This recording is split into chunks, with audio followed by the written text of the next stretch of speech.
Hello friends, সবাই কেমন আছো? আশা করি সবাই খুব ভালো এবং সুস্থ আছো। সবাইকে শুভেচ্ছা জানিয়ে আজকে ভিডিও শুরু করছি। আজকে নতুন একটি ভিডিও নিয়ে চলে এসেছি। এই ভিডিওতে যে বিষয়বস্তুর উপর আলোচনা করব সেটি হচ্ছে ইপিএফের উপরে। ইপিএফে ডেট অফ বার্থ বা জন্ম তারিখ কীভাবে আপডেট করবে বা কারেকশান করবে, তার অনলাইন প্রসেস, সেটা মোবাইল দিয়েই বাড়িতে বসেই তোমরা করতে পারবে। তার স্টেপ বাই স্টেপ আজকে আমি এই ভিডিওতে আলোচনা করব। তো সবাইকে রিকোয়েস্ট, ভিডিওটা স্কিপ না করে সম্পূর্ণটা দেখো। আর স্কিপ করে গেলে আমি যে অপশানগুলো বা পয়েন্টগুলো আলোচনা করব বা দেখাবো, তাহলে তো প্রবলেমটা তোমাদের হবে। আর যারা যারা আমার চ্যানেল নতুন, তাদেরকে রিকোয়েস্ট, আমার চ্যানেলটিকে সাবস্ক্রাইব করে রেখো এবং পাশে থাকা নোটিফিকেশন বেলটি ক্লিক করে রেখো এরকম নতুন নতুন আপডেট ভিডিও সবার আগে পাওয়ার জন্য। আর ভিডিওটি কেমন লাগলো অবশ্যই সেটা কমেন্ট করে জানিও। আর প্রচুর প্রচুর লাইক এবং শেয়ার করো বন্ধুদের সাথে, যাতে সকলে এটা হেল্পফুল হয়। তো চলো শুরু করা যাক আজকের ভিডিও। প্রথমে যে পিএফের অফিসিয়াল ওয়েবসাইট আছে www.epfindia.gov.in, এই লগ ইন করবে এই সাইট থেকে, বা পিএফ লিখেও সার্চ করলে হবে। করার পর যে প্রথম যে সার্চ মেনুটি আসবে সেটি ক্লিক করবে। দেখো এরকম আমি অপশান দেখাচ্ছি। ইপিএফ যে অফিসিয়াল ওয়েবসাইটের লিঙ্ক আছে, এখানে ক্লিক করার পরে অফিসিয়াল পেজ সেটি ওপেন হয়ে যাবে। দেখো এরকম একটা ইন্টারফেস আসবে। এখান থেকে তোমরা কেওয়াইসি আপডেট বলে যে অপশানটা আছে ওখানে ক্লিক করবে। করার পরে তোমাদের যে ইউএন নাম্বার আর পাসওয়ার্ড আছে সেটি দিয়ে ওখানে লগ ইন করতে হবে।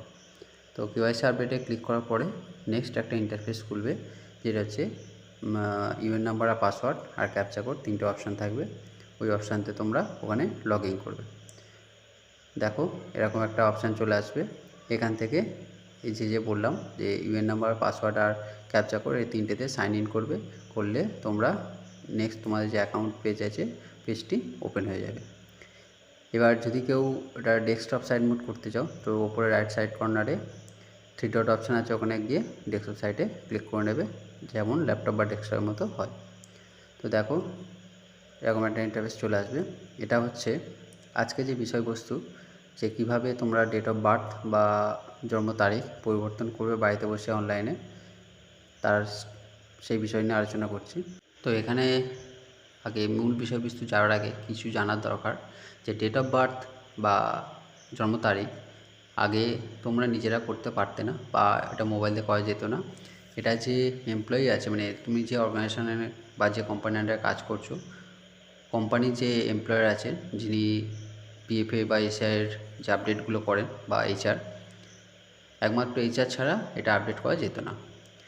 এখন নতুন একটা অপশান আছে, যেটা নিউ এসছে 2024-এর। এখন জয়েন্ট ডিক্লারেশান দিয়েও বাড়িতে বসে তোমরা এটা আপডেট করতে পারবে। যদি কারো ডেট অফ বার্থ ভুল থাকে, তাহলে সেটা বাড়িতে বসে মোবাইল দিয়ে করতে পারবে। সেই বিষয়ের উপর আজকে স্টেপ বাই স্টেপ আমি ফুল ডিটেলস আজকে আলোচনা করছি। তো সবাইকে রিকোয়েস্ট, ভিডিওটা স্কিপ না করে সম্পূর্ণটা দেখো। এবার এরকম যে পেজটা ওপেন করার পরে, লগ ইন পেজ, যে তোমার ইউএন নাম্বার, পাসওয়ার্ড আর ক্যাপচা কোড তিনটে দেওয়ার পর সাইন ইন করলে তারপরে ওখানে একটা ইন্টারফেস খুলে যাবে, যে পেজটি হচ্ছে তোমাদের অ্যাকাউন্ট পেজ। এখান থেকে তুমি সব ডিটেলস পেয়ে যাবে। এবার কি করতে হবে না, এখানে আজকে যে বিষয়বস্তু হচ্ছে ডেট অফ বার্থ কালেকশন। তো তার জন্য যে ম্যানেজে যাবে, ম্যানেজ যাওয়ার পরে যে জয়েন্ট ডিক্লারেশন বলে একটা অপশান পাবে, ওখানে ক্লিক করবে।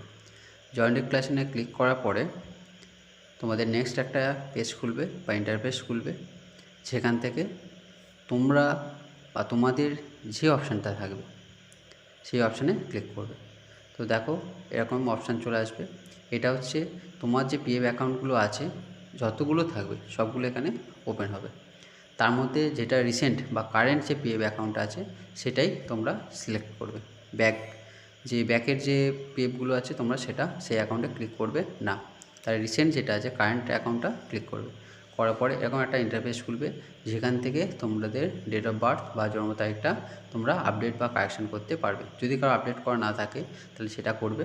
আর যদি ভুল থাকে, অনেকের ডেট বা মান্থ বা ইয়ার মিস্টেক হতেই পারে, তো সেটা কোনো প্যানিক হওয়ার দরকার নেই, সেটা বাড়িতে বসে মোবাইল দিয়ে করতে পারবে। তাহলে প্রথমে যে ডেট অফ বার্থ বলে যে অপশানটা আছে ওখানে ক্লিক করবে, যেহেতু তোমাদের জন্ম তারিখ বা ডেট অফ বার্থ কারেকশান করবে। তো ডেট অফ বার্থের অপশানে যে পেনের মতো যে এটা আছে সাইনটা, ওখানে ক্লিক করবে, করলে তোমাদের নেক্সট চেঞ্জের যে অপশানটা চলে আসবে। দেখো এখানে আছে অ্যাভেলেবেল ডিটেলস, আছে চেঞ্জ রিকোয়েস্ট।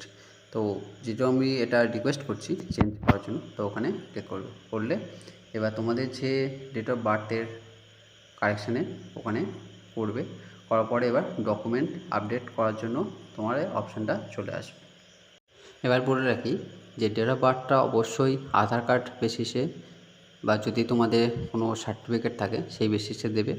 আগে সব ডকুমেন্টসগুলো এক করবে, মানে সেম হতে হবে, মানে সব document certificate, Aadhaar card, PAN card, voter card, ration card, সব ডকুমেন্টগুলো একই ডেট অফ বার্থ থাকে। তারপর তোমরা এটা আপডেট করবে। এবার কারেকশান করার পরে তোমরা বক্সে ক্লিক করবে, করার পরে প্রসিডে ক্লিক করবে, করলে নেক্সট একটা ইন্টারফেস চলে আসবে। এবার এই ইন্টারফেস আসার পরে এখানে দেখো ডকুমেন্টস আপলোড বলে অপশান চলে আসবে।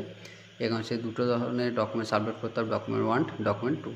এবার যে সিলেক্ট বলে যে অপশান আছে ওখানে ক্লিক করবে, করলে লিস্ট চলে আসবে। সেই লিস্ট অনুযায়ী তোমাদের যে ডকুমেন্টস লাগবে সেই ডকুমেন্টসটাই তো ওখানে আপলোড করতে হবে। আর সেমভাবে ডকুমেন্ট 2তেও। এবার তোমাদের পরপর আমি দেখাচ্ছি ডকুমেন্ট 1 আর ডকুমেন্ট 2তে কী কী ডকুমেন্টস আছে। দেখো ডেট অফ লিভিং ইপিএফ, তার সাপোর্টিং হিসাবে ডকুমেন্টস 1-এ রিজাইন লেটার যেটা থাকে সেটা দিতে হবে, বা টার্মিনেশন যে লেটার, বা এক্সপেন্স সার্টিফিকেট, বা স্যালারি স্লিপ, বা ফাইনাল যে লেটার, বা তোমার যে কোম্পানি থেকে বা জয়েনিং লেটার, যে কোনো একটি এখানে সাপোর্টিং হিসাবে দিতে হবে। সেটা হচ্ছে ডেট অফ লিভিং। দেখো তোমাদের একবার একটু জুম করে দেখাচ্ছি, তোমরা এখানে দেখে নিতে পারো রিজাইন লেটার বা টার্মিনেশন লেটার, যেটা তোমাদের এক্সপেন্স সার্টিফিকেট থাকলে স্যালারি স্লিপ, আর ফাইনাল যে লেটার বা কোম্পানি থেকে কোনো জয়েনিং লেটার থাকলে সেই লেটার তোমরা এখানে আপলোড করতে পারবে। সেটা ডকুমেন্ট 1 বা ডকুমেন্ট 2, দু ধরনের যে কোনো একটি তোমরা আপলোড করবে। এবার ডকুমেন্ট 2তেও সেমভাবে একই লেটার, মানে একই ডকুমেন্টস তোমরা যেটা ডকুমেন্ট 1-এ আপলোড করবে, উল্টোটা মানে অন্য আর একটা ডকুমেন্টস ডকুমেন্ট 2তে আপলোড করবে। মানে সেম ডকুমেন্ট 1 বা ডকুমেন্ট 2তে আপলোড করবে না, তাহলে প্রবলেম হবে। এবার দেখো তারপর নেক্সট হচ্ছে এবার চুজ ফাইল গিয়ে তোমরা ওখানে আপলোড করবে। এবার হচ্ছে নেক্সট হচ্ছে রিজন অফ লিভিং ইপিএফ, মানে কী কারণে তোমরা রিজন করছো তার সাপোর্টিং হিসাবে সেই ডকুমেন্টসটা তোমাকে এখানে আপলোড করতে হবে। সেটা রিজাইন লেটার বা টার্মিনেশন লেটার বা আদার্স কোনো সাপোর্টিং ডকুমেন্টস, বা যেটা তোমরা এমপ্লয়ারকে দিয়ে ক্লিয়ারলি, যেটা তোমরা যে সাইন অথরিটিকে দিয়ে লেটারটা আপলোড করবে, যে কোনো একটি। এবার ডেট অফ লিভিং ইপিএস, ও আগেরগুলো গেল ইপিএফ, এবার হচ্ছে ইপিএস। ইপিএসে কি সেম রেজিগনেশন লেটার বা টার্মিনেশন লেটার বা এক্সপেন্স সার্টিফিকেট বা স্যালারি স্লিপ বা ফাইনাল লেটার বা জয়েনিং লেটার, যে কোনো একটি ডকুমেন্ট 1-এ আর অন্য একটি ডকুমেন্ট 2-তে এইভাবে আপলোড করবে। তাহলে এইভাবে তোমাদের চারটে যে অপশান আছে, date of leaving EPF, reason of leaving EPF, date of leaving EPS আর রিজন অফ লিভিং ইপিএস, এইভাবে চারটে অপশানে তোমরা যে ডকুমেন্টসগুলো বললাম এই ডকুমেন্টসে তোমাদেরকে ডকুমেন্টস আপলোড করতে হবে। তারপর আমি লিস্ট দেখিয়ে দিলাম। এবার যে কোনো একটি সিলেক্ট করবে, সেই সিলেক্ট করার পরে সেই ডকুমেন্টসটা তোমাকে চুজ ফাইলে গিয়ে আপলোড করতে হবে। এবার আসি যে তোমাদের যে ডকুমেন্টসটা আপলোড করতে হবে সেটা কি ফাইল হতে হবে এবং কত এমবির মধ্যে, মানে ফাইলের যে একটা সাইজ থাকে সেটা কত হতে হবে। ডকুমেন্টটা যে ম্যাক্সিমাম সাইজ হতে হবে 2 MBর মধ্যে, যে ফুল সাইজ, এবং সেটা পিডিএফ ফাইলে হতে হবে। তাহলে কী বললাম, ডকুমেন্টসটা পিডিএফ ফাইলে হতে হবে এবং ম্যাক্সিমাম 2 MBর মধ্যে তোমাকে ওই সাইজটা রাখতে হবে। যেই ডকুমেন্টস আপলোড করো সেটা ম্যাক্সিমাম 2 MBর মধ্যে হতে হবে। আর যদি মেটাল স্ট্যাটাস চেঞ্জ করতে যাও তাহলে কোনো ডকুমেন্টস দরকার নেই। এবার যদি তোমরা ইন্ডিয়ান হও আর ন্যাশনালিটি যদি চেঞ্জ করতে চাও সেক্ষেত্রেও কোনো ডকুমেন্টস দরকার নেই। এখানে লেখাই আছে in case of nationality change to Indian no documents are required. এবার যে ফাইল নেম অবশ্যই সেটা পিডিএফ ফাইল হতে হবে, সেটা একটা অ্যালফাবেটিক বা ক্যারেক্টার হতে হবে, আন্ডারস্কোর থাকবে, একটা হাইফেন থাকুক, তার সঙ্গে উইথ পিডিএফ লেখাটা অবশ্যই থাকতে হবে, তবে সেটা ডকুমেন্টসটা সাপোর্ট করবে। এবার যদি মাল্টিপ্লাই কোনো ডকুমেন্টস আপলোড থাকে, যেমন ডকুমেন্ট 1, ডকুমেন্ট 2 বা ডকুমেন্ট 3, সেইভাবে তোমরা ওখানে কলম অনুযায়ী তোমরা ওটা অ্যাপ্লাই করবে এবং ডকুমেন্টগুলো আপলোড করবে। তো এই গেল ডকুমেন্টসের ডিটেলস। তাহলে আজকের ভিডিও এখানে শেষ করছি। আশা করি সবাইকে এই ভিডিওটির দ্বারা কীভাবে ডেট অফ বার্থ চেঞ্জ করবে পিএফে সেটা বাড়িতে বসে মোবাইল দিয়েই তোমরা করতে পারবে। তার স্টেপ বাই স্টেপ আজকে ভিডিওতে আমি আলোচনা করলাম। আশা করি সকলে হেল্পফুল হলো বা সবাই প্রবলেমটা সলভ করা যাবে এই ভিডিওটির দ্বারা।